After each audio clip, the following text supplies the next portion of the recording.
మనమైతే palm oil తోటకి వచ్చాము. అసలు ఇది ఎలా పెడతారు, దీంట్లో ప్రాఫిట్ ఎలా ఉంటుంది, అసలు దీని సాగు ఎలా చేస్తారు, దీని గురించి మనం తెలుసుకుందాము. ఒక మంచి బిజినెస్ ఐడియా అని అయితే చెప్పొచ్చు. ఇది ఎన్ని ఎకరాలు ఉంటుందమ్మా? ఇది 11 ఎకరాలు ఉంటుంది. ఇది పామ్ ఆయిల్ తోట. ఈ చెట్టు పెట్టి 3 సంవత్సరాలు అవుతుంది.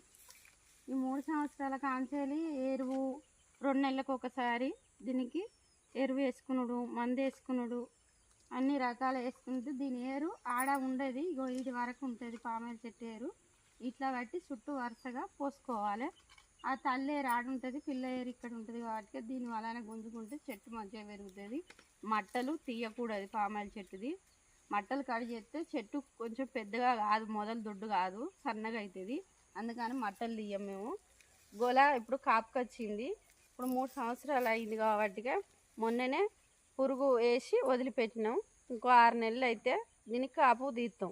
ఇది మంచి పండుకు రావాలి. గోలలు ఇవి మంచిగా కాయలు వెళ్ళి దూర పండుగ వచ్చినాక కాపు అప్పుడు తీయగలుగుతాం. ఇది ఎంత లాభం వస్తుందమ్మా దీని మీద? ఇది ఒక్క చెట్టుకు ఇది కాపు మొత్తం అయిపోయే వరకు దాదాపు 3 లక్షల దాకా లాభం ఉంటుంది ఒక చెట్టుకు. ఈ 11 ఎకరాలల్లో ఎన్ని చెట్లు ఉన్నాయి? 550 చెట్లు. ఒక చెట్టుకు ఎంత దూరం ఉంటుంది? 2 మీటర్ల దూరం.